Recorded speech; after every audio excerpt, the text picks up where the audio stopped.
रियासतों की साख्त भी अफराद की तरह होती है। किसी भी फर्द के मापने का आला उसका किरदार, मुतहम्मिल रवैया, गुफ्तगू में अल्फाज का चुनाव और सब्र बर्दाश्त होते हैं।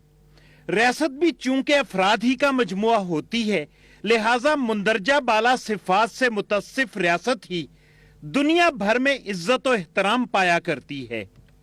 भारतीय वजीर आजम मोदी ने जब मनसब संभाला तो तमाम आलम के तबसरा निगारों और सिफारती और सियासी हलकों का यही ख्याल था कि भारत में अब हार्ड लाइनर हिंदू ज्यादा जोर से अपनी बात कहने लगेंगे और हिंदुत्व का गलगला मजीद बुलंद होगा। लेकिन किसे मालूम था कि खुद को दुनिया की सबसे बड़ी जमहूरिया के चैंपियन गर्दानने वाले इतने छोटे और रकीक हो जाएंगे कि मुतालियाती दौरे पर भारत जाने वाले पाकिस्तानी बच्चों को भी भारत में बर्दाश्त न कर पाएंगे और वापस भिजवा देंगे। 50 पाकिस्तानी बच्चे 1 मई को एक एनजीओ की दावत पर स्टूडेंट एक्सचेंज प्रोग्राम के तहत भारत गए थे, लेकिन हिंदू इंतहा पसंदों की धमकियों के बाइस अगले ही रोज पाकिस्तान वापस भेज दिए गए। ये तालिबा अपनी बिपता सुना रही है। इसी तरह हमें आगरा जाना था और वहाँ पे जाके ताजमहल देखना था, मगर जब रात को हम लोग डिनर कर रहे थे अपने होटल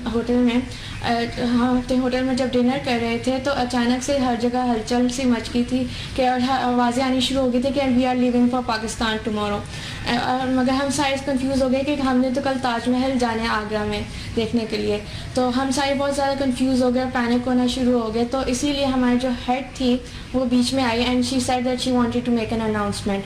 उन्होंने जब अनाउंसमेंट की, उन्होंने कहा कि girls and ladies and gentleman, हमने ये अनाउंस करना है कि हम we are going to Pakistan tomorrow.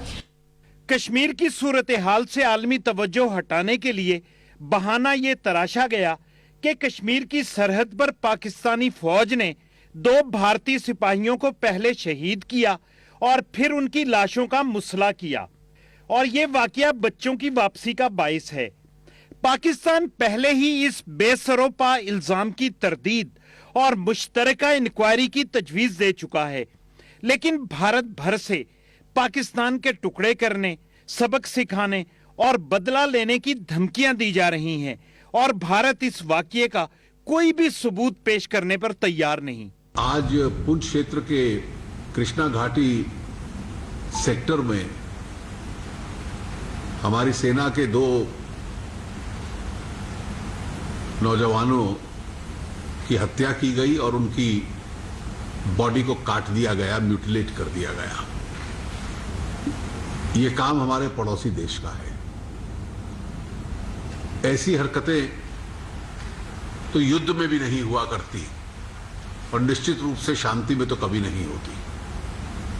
Bharat सरकार इसकी घोर निंदा करती है और जो ये बलिदानी हमारे 2 सिपाहियों की है, ये व्यर्थ नहीं जाएगी। भारत किसी को छेड़ता नहीं है, लेकिन इस बार संदेश चला गया कि हम किसी को छेड़ेंगे नहीं, लेकिन हमें यदि कोई छेड़ेगा तो हम उसे छोड़ेंगे भी नहीं। श्रीनगर की सीट पर बाई इलेक्शन में 4% टर्नआउट ने भारत को बौखला कर रख दिया है, और भारत के इस दावे की हंडिया बीच चौराहे में फूट चुकी है कि कश्मीरी इलेक्शन में अपने वोट का हक इस्तेमाल करते हैं। कश्मीरी हकीकत में क्या करते हैं? भारत का कश्मीर पर कब्जा मुस्तरद करते हैं, तरक्याती कामों और नौकरियों का लालच मुस्तरद करते हैं, हड़तालें करते हैं, एहतजाज करते हैं, पाकिस्तानी परचम बुलंद करते हैं, भारतीय फौज की गोलियां सीनों पर रोकते हैं, अपाहज जख्मी और शहीद होते हैं और पाकिस्तानी परचम में लिपटकर जेरे जमीन जास होते हैं। इन सरफरोशों ने भारत को थका डाला है, हरा डाला है, और अब महज इस हार का ऐलान बाकी है।